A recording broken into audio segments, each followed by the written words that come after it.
Yeah, I think we played every minute a very good game, also in the first half. But we came 1-0 down in the first half, and then we said, let's keep pushing because we are playing a good game. And then finally I can score, Rasmus also, and we won the game. It's the most important. When you conceded that goal, you only had 10 players on the pitch just before the break. Did that provoke anger in the dressing room and wanting to fight back from that? Yeah, we were a little bit angry because we were 10 players, also out of time a bit, so we conceded this goal.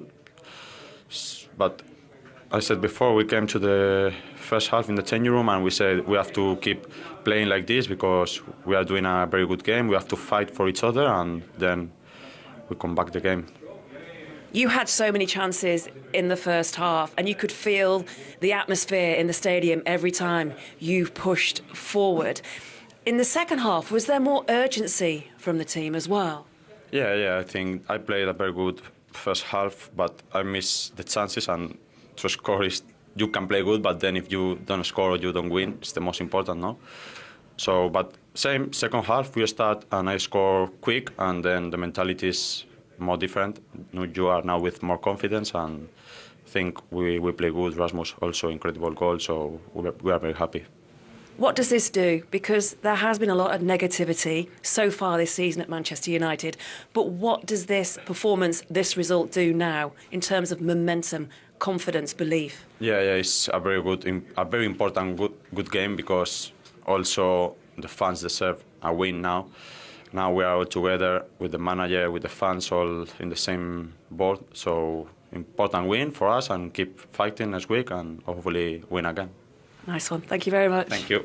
Thank you. And so for the second season in a row, Manchester United come from behind to beat Brentford at Old Trafford. Let's have a look at the way they got back into it, Tim. 90 seconds into the restart, and Garnacho with a brilliant finish. Yeah, Marcus Rashford makes a wonderful pass there. He just delivers it to the far post. He comes on, he watches it all the way.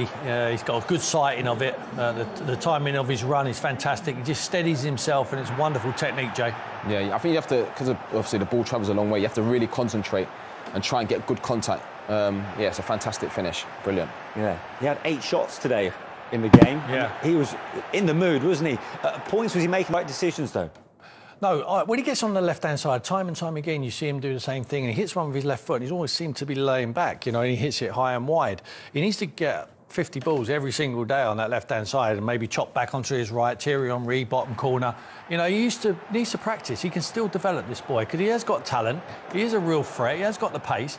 But at the start of the second half there, they really put pressure on because the sun was in the goalkeeper's eyes, wasn't it? Yeah. They were shooting from everywhere. So I think he struggled to see that anyway, but I'm not sure he would have saved it. As for Rasmus Højlund's ultimately winning goal, yeah, how much of it was composure from him?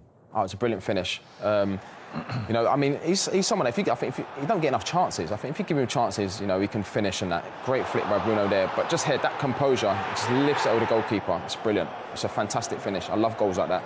Because he doesn't panic, he does everything right.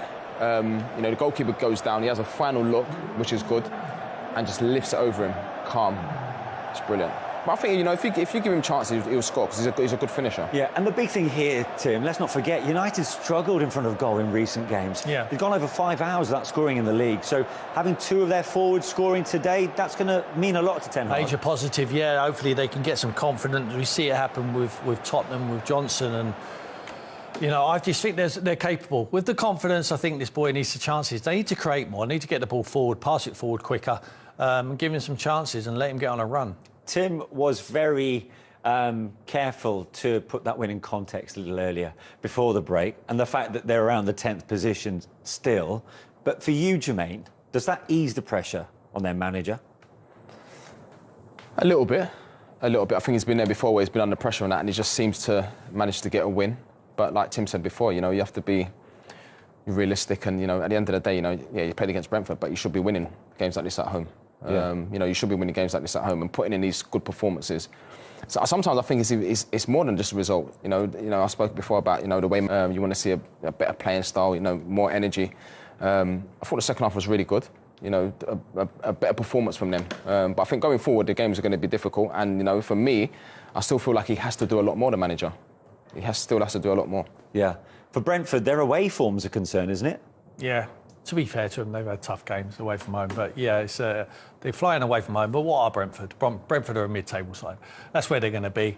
You know, they perhaps have a run in a domestic cup competition, but they're there to spring surprises every now and again and develop some players, sell them on, and perhaps develop a manager. And maybe he goes to a bigger club. But they know what they are, and I think they're a well-run club. OK, we've just got to tell you, it's full time now at Portman Road between Ipswich and Everton. Everton have picked up another big win for Ipswich, of course, still looking for their first victory of the season. And we'll be bringing you those goals very shortly here on Matchday Live. But let's take you around the grounds. Has gone in our favour, probably deservedly so when you look at the 90 minutes as a whole. And we will do that now in the company of former United defender Wes Brown. Wes, how good a performance was it and how important a win was it? I think most importantly, the 3 points.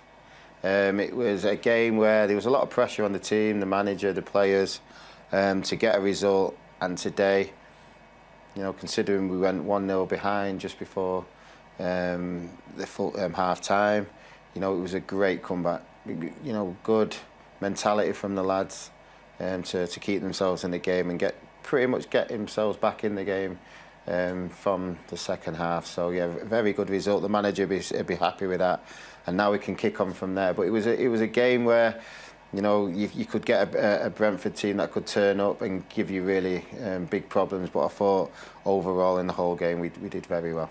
Where do you stand on the Brentford goal? Because I do understand by the letter of the law the officials had to remove De Ligt from the pitch because the blood was pouring out of that nasty head wound he received early on in the game.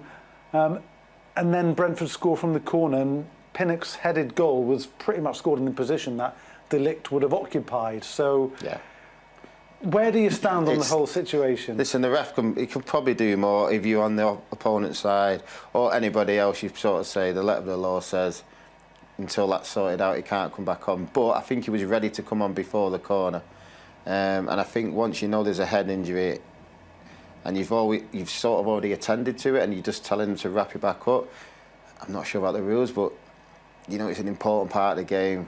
The 4 minutes were up of extra time, but you still hope the lads can do the jobs and do better at it. So yes, maybe the referee didn't help, but I still think we need to do better on the corner. But it was a good ball in and a good header from him, but I think Dalot just let him run off him. I think that's a fair comment, but they seem to feed off that anger, if you like, in the second half because they came out so fast, and Garnacho's goal within a couple of minutes of the restart was exactly what we needed, and it was a really nicely taken finish as well. Yeah, Garnacho was man of the match for me, and like you said, that second half we can come out, we can be slow, but we didn't put our heads down. We came out with fire, so you could see again the manager has got them all pumped up for the second half. I'm sure they knew they didn't deserve to be 1-0 down, but from Garnacho getting us that goal, you could see us, you know, really involved in the game now. And it was just probably a matter of time before we got the second. Fans, but Ipswich have got it all to do, and that's yet to come to a conclusion in the first half. We're at the half-time interval in our feature game on Goal Rush. Manchester United were hoping for a change of luck after the international break. It hasn't been the case, has it, Jermaine? Ethan Pinnock scoring in the 5th minute of first-half injury time. Yeah, it's unfortunate, really. De Ligt obviously goes off because of too much blood on his shirt. But it's saying that now, it's a fantastic delivery. And it's a good header. But it's just that Man United's luck at the minute. Someone goes off the pitch and you can see from a set piece just before half time.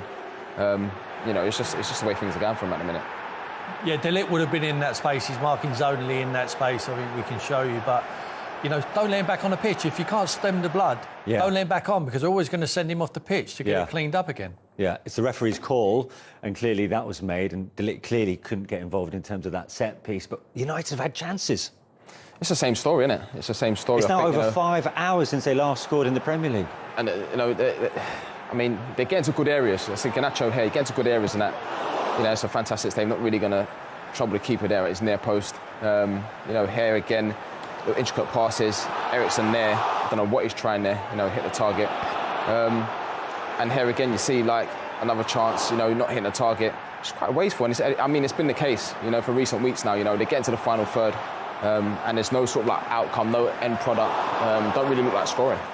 Are they real chances? Not for me, they're half chances. I think Christian Eriksen's won. The flag was already up for a foul. For me, they need to do better. They need to create more in the 6-yard box. OK, let's go to Craven Cottage next at 2 informed sides. Manchester United 0, Brentford 1. Drama and controversy at the end of the half. Was it controversial? Manchester United were unhappy that De Ligt was asked to leave the field of play, and boom, from the corner, Brentford get their goal, Kenny. Yeah, straight away when we walked off the pitch, we thought, oof, trouble. Yeah, I think it's a bit of a job as well here. The referee, technically, yeah, there's blood there. Get him off the pitch. There's 30 seconds to go. He's carried his injury for most of the half. I would have loved to have seen him just let him play on till the half-time. That said, brilliant from Brentford, excuse me. Ball delivered into exactly the right area that you want. But again, you have to question the Manchester United defending. Dalot and Højlund are the two players responsible. Look at them, Pinnock and Nathan Collins. And it's Diallo. Spoke about him before the game. The shadow of the player he was last year. This ain't good enough. Look at him. He's touch tight with Pinnock. Little check move to the near post. That's too easy. That's awful. Powder puff defending. This is awful from Dalot. Look at this. That, like, regardless of controversy with the blood, whatever, that is unacceptable. And same thing happened at Tottenham. You cannot defend like that from a set play when you're designated a player. No, I disagree with Kenny. There's a significant amount of blood there. I don't think the referee has a choice, because you have to remember the referee has an assessor up above. If he lets him stay on the pitch there, he might get reprimanded. Kenny, I take your point, but he might get reprimanded. That amount of blood, it's not a little nick and a tiny speck of blood. That is hemorrhaging blood. The wording is really clear. Any player bleeding from a wound must leave the field of play. That's significant. They may not return until the referee or fourth official is satisfied the bleeding has stopped. You couldn't be satisfied the bleeding. The team had a couple of goals at it. I didn't think there was much there. The decision was for me when you had the injury initially. That's when. Look at the amount of blood that's in. Yeah, we've all, myself and Dan, we've all suffered head injuries during the game. When he suffered the injury originally, that was the decision for me when the medical staff had to say, get him down the tunnel. You're going to be around for 5 or 10 minutes. Let's get this thing stitched up, bandaged. They were without him, and they couldn't last 30 seconds till it went in. Either which way. They have to readjust. It's life. It happens. They have to readjust. No one filled the hole. Casemiro didn't. I think Casemiro could have dropped a little bit. He was too far outside the box. But my God, Dalot has got to do a better job there. What about the job that the Man United midfield has done? You singled out Eriksen and Casemiro before the game. Have they struggled? Look, they've struggled, and this is why I want to. The two of them there, Casemiro, Eriksen, gone the high press. Brentford beat it. Look at Eriksen here. So when I use the term, and I've used it several times, no legs, you can't run. That is why you can't go from one end of the pitch to the other without anyone laying a glove on you. Johnny Evans here, protecting himself, so he drops off. All of a sudden, the ball gets played into feet, can't react. Then he's in no man's land and gets played around. The next one coming up here is a ball up the top. 2 midfield players, can't get near. What's a knockdown?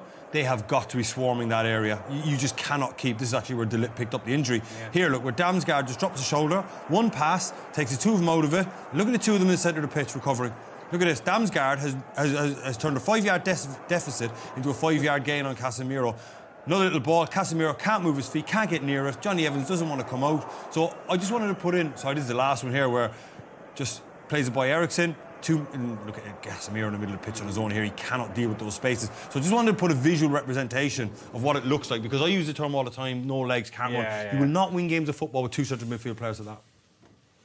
I can't add to that, but this is it. This is the reality of the situation. You've got to try and fix that. Garnacho sat on the bench. You've got to get him onto the pitch, but they're so short in there. This was a team that was dominating possession for 85% of the game. You could maybe suffer it, but they're not. They've had the majority of possession of the ball, Brentford. And when they give up the ball, United, you worry. 1979 was the last time Manchester United lost 3 league games in a row at Old Trafford. So some more unwanted history could be on the way unless they turn it around after the break. Manchester United manager Alex Ferguson is at Celtic Park today watching another one of his old teams, Aberdeen, so that's where he's chosen to be. Not very good news for him because they're 2-0 down there. But Manchester United, to be fair, Kenny, like we showed the goal and we said they deserved to concede, it was poor defending, whatever about De Ligt and all that. They did have probably the better chances in the half. Yeah, decent enough chances. It hasn't been great. Couple of bright sparks. Garnacho, for me, has been the most lively down the left-hand side. See Eriksen here. This has been him and Casemiro linking. This is when they've been at their most effective, United midfield too, on the last third of the pitch. That's where their strengths are. Højlund's link-up play, I think, has improved as the half has gone on. Look at that little turn there, straight out to Garnacho. I think he fancies his chances 1v1 against Van der Berg. That's been the bright spot. Jekyll and Hyde again from Rashford on the right-hand side, and for Bruno Fernandes, then you can take that one. Yeah. Like I made a point at the top of the show that if the game is played at a certain pace, Manchester United can be quite dangerous. They do have technically good footballers and they can cause you damage.